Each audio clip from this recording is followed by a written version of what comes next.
separei hoje, baseado num livro do Seth Godin, que chama Linchpin. É um livro bem bacana, muito interessante mesmo. E é importante todo mundo estar sentado, porque ele é um verdadeiro soco no estômago da gente. Fala algumas verdades e, assim, claro, né, importante, as coisas que eu vou falar não são ideias minhas, são ideias dele, né, que está no livro, e eu vou tentar transmitir essas ideias para vocês. É importante que vocês façam uma reflexão sobre essas coisas e tirem as suas próprias conclusões a respeito dessas coisas que eu vou falar. E a primeira ideia que ele fala no livro Linchpin, do Seth Godin, é que você é um gênio. Tá certo? Você é um gênio, apesar de que você pode pensar, caramba, mas tem uma diferença muito grande entre quem eu sou e quem os verdadeiros gênios da humanidade até hoje foram, né, representaram. Mas, na realidade, o que ele quer dizer é que você é um gênio em potencial. Não significa que você está sendo um gênio de verdade. E você não é, por causa de uma série de coisas que você faz, por causa da forma que você se comporta, você não permite que o gênio que tem em você se manifeste. Tá certo? Então nós vamos falar um pouquinho sobre isso, para vocês entenderem um pouco melhor. Os tempos, na verdade, mudaram.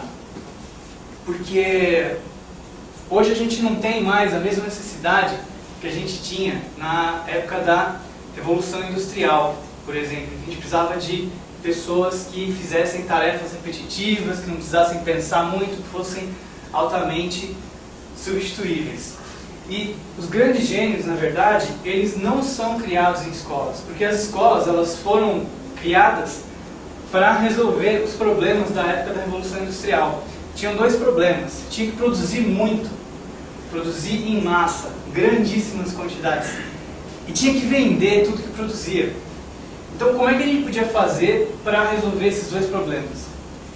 Uma ideia que tiveram foi: vamos lavar o cérebro de todo mundo, fazer as pessoas acreditarem, né, que elas têm que se tornar um trabalhador de fábrica em conformidade com tudo, e que desse jeito eles iriam conseguir alcançar uma vida de sucesso. Precisavam então de pessoas que fossem substituíveis facilmente. Não só pessoas, máquinas também, peças, né? Tudo tinha que ser facilmente substituível, não podia ter uma dependência grande de ninguém, porque senão aquilo não ia conseguir escalar para vários países e coisas desse tipo. Então era preciso que tivesse o quê? Empregados que fossem medrosos e manipuláveis. Quanto mais fácil fosse de substituir, menos aquela pessoa ia valer, tá certo? E por isso ia pagar menos para ela também. Então, podia pegar qualquer coisa, pega o mais barato, porque na verdade é tudo a mesma coisa, é tudo igual, não interessa qual vem, qual não vem. Se você não quer, tem o outro que quer, e se ele aceita mais barato do que você, eu vou pegar ele, porque não tem diferença entre vocês dois. E um princípio que vem sendo aplicado nos dias de hoje para isso é a ideia de Mechanical Turk. A Wikipedia, por exemplo, dividiu, né, um grande projeto, que é uma enciclopédia, em projetos pequenininhos, e dessa forma conseguiu fazer uma grande coisa, uma alavancagem. Existe um serviço que a Amazon criou recentemente, é o Mechanical Turk também, que é como se fosse um mercado para trabalho. Então você fala: oh, eu faço esse trabalho, e o cara fala: eu pago tanto, por exemplo. Esse tipo de trabalho são coisas manuais. Exemplo, você tem um site que exibe fotos e você não pode mostrar lá uma foto pornográfica, de repente, que as pessoas sobem. Então você põe lá um cara para ficar dizendo: é pornográfico? Não é? Não é, para ficar clicando, fazendo um trabalho que a máquina ainda não faz, bem, na verdade, também manual, sem ter que usar muita criatividade, sem ter que usar muito do potencial. Um exemplo disso são transcrições de texto, por exemplo. Um projeto que custaria, por exemplo, $80 para pedir para um profissional fazer uma transcrição de um texto em inglês, ou na verdade de um vídeo ou de um áudio para texto, né, passa a custar $5 usando o Mechanical Turk da Amazon. Você pede para que cada pessoa faça alguns minutinhos ou 1 minuto, né, você vai pagar 15 centavos por minuto, vai dividir esse projeto, vai ter ele super rápido, pronto, e vai gastar muito menos com isso. Então é a mesma ideia, na verdade, que vinha lá do Henry Ford, que estabeleceu a produção em massa. Então tudo em pedaços, quebradinho, substituível, né? Peças dos carros e os trabalhadores também. Na verdade, o que acontece? Quem usa o Mechanical Turk ganha. Quem trabalha perde com isso. Certo? E por que então as pessoas se submetem a essa situação toda? Existe uma barganha de que vão tomar conta de você. E é uma barganha que todo mundo participa desse jogo. Qual o jogo? Se você for na escola, se você chegar na hora, se você fizer o básico, se você estiver na média, se você passar pelo que todas as outras pessoas da sociedade passam, sem fazer absolutamente nada de único, nada de diferente, a gente toma conta de você. Você não precisa ser criativo, você não precisa ser brilhante. O sistema foi criado para manter essa barganha. Só que existe um terceiro grupo de pessoas que não é nem o dono da fábrica e nem o operário. É o linchpin. O linchpin é o gênio. O linchpin ele consegue fazer o papel de ambos, porque ele é dono da sua própria forma de produção. Só que tem um porém. Se você quer um trabalho de linchpin, você tem que fazer coisas que não estão na descrição de um cargo. Coisa que ninguém te ensinou a fazer, coisa que ninguém te disse como tem que ser feito. Você não vai poder simplesmente seguir instruções. Não vai ser fácil. Doeu, né? Um exemplo dessa situação é que na Amazon uma vez eles bloquearam alguns livros por alguma razão e a internet inteira começou a descer a lenha, dizendo que eles estavam utilizando censura e umas coisas assim, então estava prejudicando bastante a imagem da Amazon. E levou 36 horas para alguém se manifestar em relação àquilo. 36 horas na internet é como se fossem 10 anos. É um tempo imenso. Aquilo percorre um número de pessoas, uma quantidade inimaginável, né? Por que isso? Porque provavelmente não era trabalho de ninguém. Quando a empresa tem um linchpin, não precisa ser trabalho de ninguém. Ele faz aquilo que tem que ser feito sem que ninguém mande, sem que esteja na descrição do trabalho dele. O linchpin, na verdade, ele é um artista. O ato de trazer a humanidade, de conectar as coisas e as pessoas, é uma forma de arte. A arte, na verdade, é um presente do artista que transforma o destinatário, um presente que transforma a pessoa que recebe a arte. É uma coisa que causa mudança, uma coisa que causa transformação. A arte não precisa ser uma coisa decorativa, uma coisa bonitinha. Tem que ser uma coisa útil, de novo, que causa transformação. Um cozinheiro, por exemplo, ele não é um artista, porque ele segue uma receita, ele segue instruções. Já um chefe, ele cria novas formas de fazer um prato. Ele cria surpresa, ele cria alegria, ele transforma a pessoa que recebe aquilo. Os artistas verdadeiros, eles fazem coisas que importam, fazem coisas que desafiam o estado da arte, coisas que desafiam o status quo.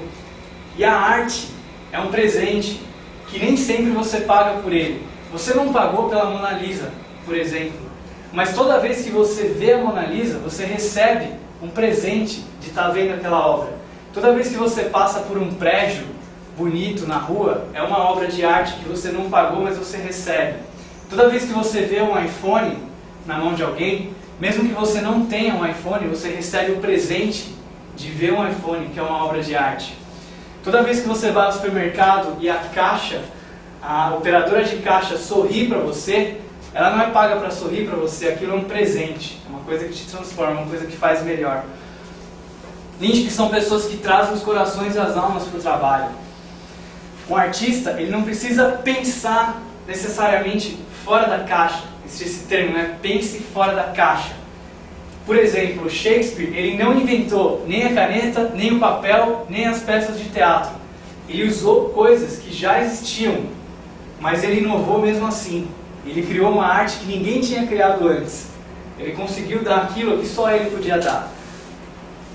Muitos dos grandes artistas usam as mesmas tintas e cores que os outros usariam, os pintores, mas eles conseguem fazer uma coisa totalmente inovadora com as mesmas ferramentas. Então não necessariamente você precisa inventar algo totalmente novo para mostrar aquilo que só você tem, para mostrar aquilo que você é único. Aí no início a gente falou que você é insubstituível, né? É o grande slogan desse livro, né? Na verdade, ninguém é insubstituível, né? Mas tem pessoas que são muito difíceis de substituir, pessoas que são muito arriscadas de se perder. E tem organizações inteiras, grandes organizações, que são construídas em torno de um linchpin. Vocês devem conseguir pensar em algum, por exemplo, Steve Jobs na Apple, CEO, Jeff Bezos, CEO da Amazon, né? O Ben Zender da Boston Philharmonic e muitas outras pessoas que eu tenho certeza que vêm na mente de vocês. Organizações inteiras são construídas em torno deles. São pessoas muito difíceis de substituir. Por quê? Porque eles conseguem dar aquilo que só eles têm. Eles dão presentes, eles são artistas. Você quer que os seus funcionários sejam assim, que sejam indispensáveis? Você tem que tratá-los bem, tem que pagá-los melhor. Só que é complicado porque é amedrontador saber que você passa a depender de alguém.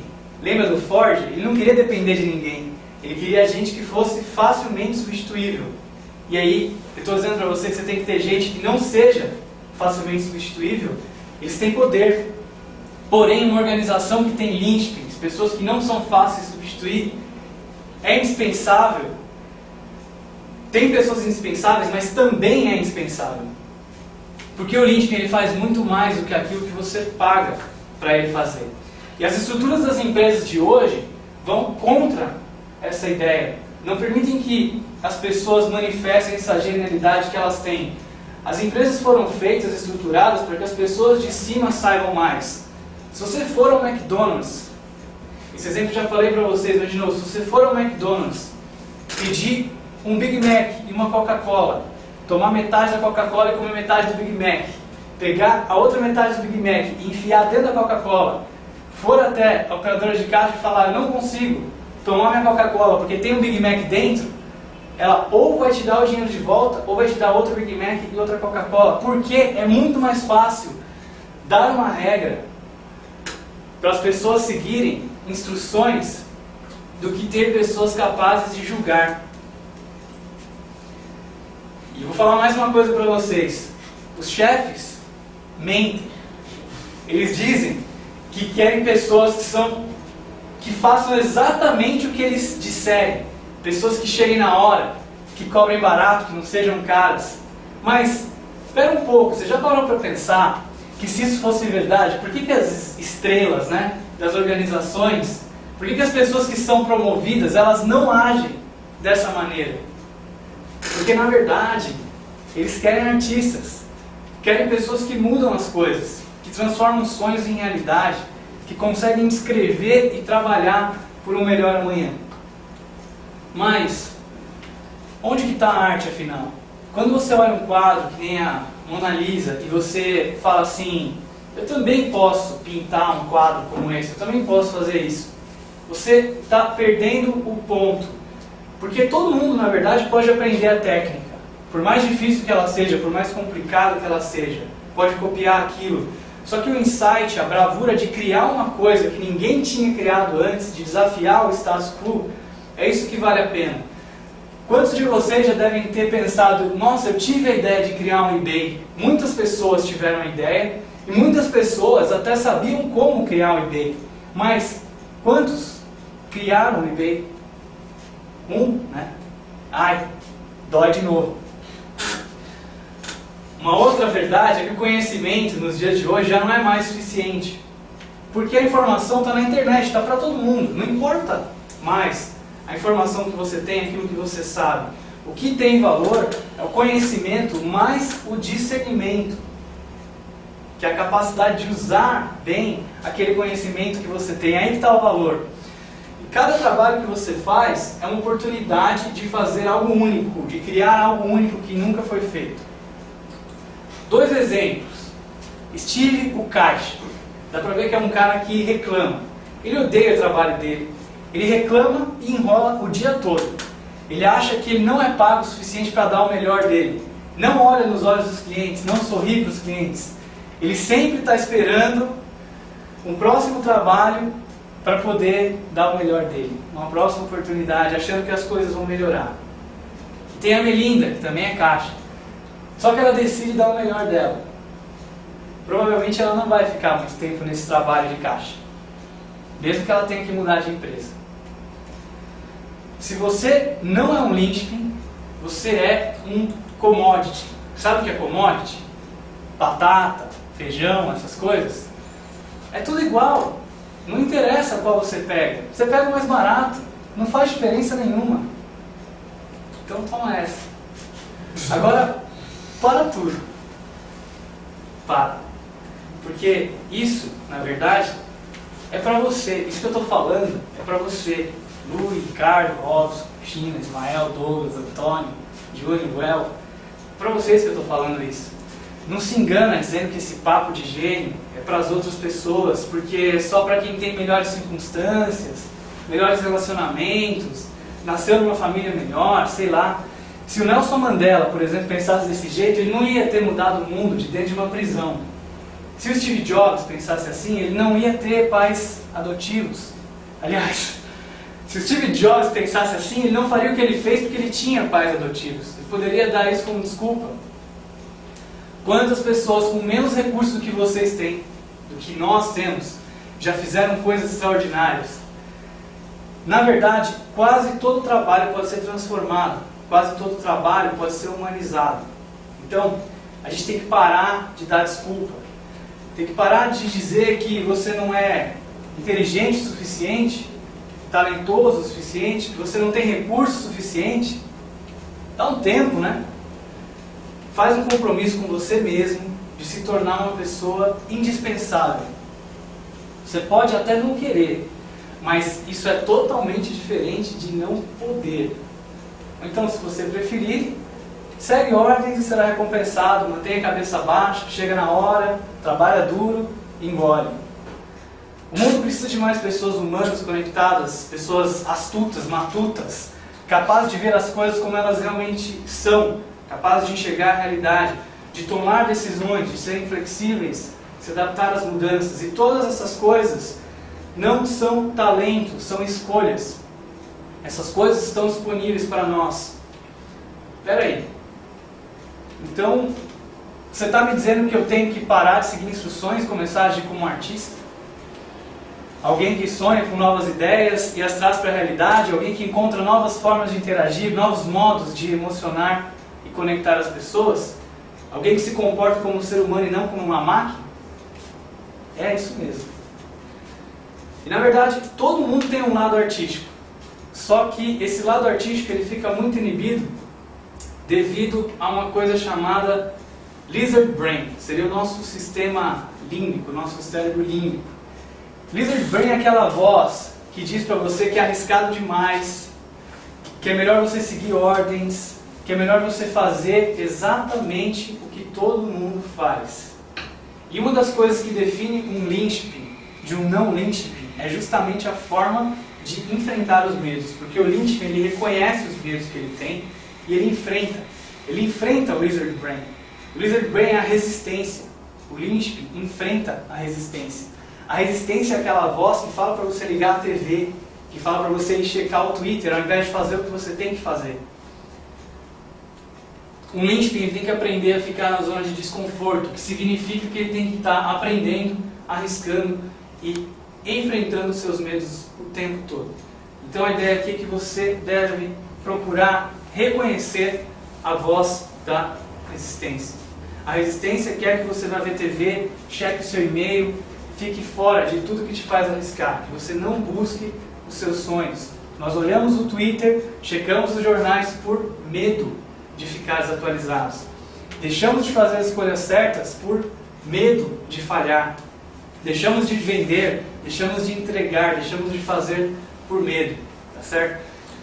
Então, desafie a resistência, mesmo quando você não tem certeza de que algo vai dar certo. Essa que é a ideia. De que forma que você pode estar oprimindo a sua genialidade? Tem milhares de tarefas que você faz que não agregam valor nenhum, que você poderia deixar de fazer. Geralmente essas tarefas são algumas formas de você inibir a sua genialidade. Outra coisa, Shempa. Shempa é uma palavra hindu que significa coçar a própria coceira. Então,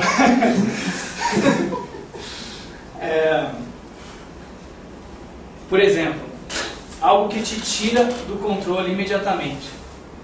Imagina que o seu chefe faz uma crítica para você sobre o seu trabalho, nada demais, aqui tem uma foto exagerada, né? Imagina que é uma coisa mais simples. E aí, o Shenpa é aquilo que te faz, na hora, começar a se defender de todas as considerações que ele fez. E, infelizmente, o seu chefe também se sente da mesma maneira, porque ele está incomodado que você não aceita o feedback dele. Então, vocês ficam presos nesse ciclo. Então, o que é o Shenpa? É um mecanismo de defesa estúpido, cujo responsável é o Lizard Brain, a resistência. Uma das formas de você evitar isso, no seu dia a dia, no seu trabalho, é você ter time boxes para fazer as coisas. Então, por exemplo, resolva isso em 30 minutos. É uma das maneiras de você evitar. É importante você pensar um pouco sobre isso, né? Aonde está a sua coceira? Quando que você entra nesse estado de defensiva, né? Às vezes uma decisão de 5 minutos, ouvir o que o cara falou, aceitar o que o cara falou, pensar sobre aquilo, se aquilo serve ou não serve para você, e dizer, ok, obrigado, é suficiente. Em 5 minutos você evitou ali um processo de discussão que não leva a lugar nenhum de meia hora, né? Uma coisa que não vai agregar nada. As grandes organizações, então, e chefes contratam pessoas motivadas e definem altas expectativas para eles. Totalmente diferente daquela ideia que a gente viu antes da Ford, né? Aquela ideia de pessoas substituíveis. Uma das coisas que o Lynch precisa fazer é sair da mentalidade de pobreza. A mentalidade de pobreza é aquela que diz que se eu me doar eu perco, se eu der eu perco, né? O mais que você tiver, o menos que eu tenho. Então aquela pessoa que se guarda no trabalho, por exemplo. Aquela pessoa que tenta dar o mínimo possível. Aquela pessoa que diz, eu não sou pago para fazer isso. Mas na verdade, quando você doa, você recebe mais do que você doou. Você cria sinergia e todo mundo se beneficia. Não que você deve se doar pensando no que vem em troca, mas saiba que isso é uma consequência da doação. A mesma coisa funciona com conhecimento. Quando você doa o seu conhecimento, quando você espalha as suas ideias, né? Tudo que você faz, além do que é esperado pelo seu trabalho, é um presente. Outra coisa, é impossível você fazer arte para todo mundo, é impossível você agradar todo mundo. A arte para todo mundo é uma arte medíocre, é uma arte que não tem visão. Então você precisa entender qual a sua audiência, quem vai apreciar a sua arte. Conheça aquela audiência e faça aquela audiência feliz. Conheça a sua audiência também para saber quem você deve ignorar. Pare agora mesmo de ser um carneiro, quer dizer, um clone. O que você quer ver diferente no mundo, faça isso que você quer ver diferente no mundo. Transforme isso que você quer ver diferente no mundo em realidade. E para isso você precisa entregar. Os Lynchpis entregam.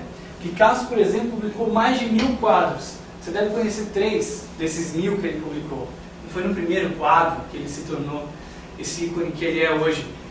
Verdadeiros artistas entregam, fazem, produzem muito.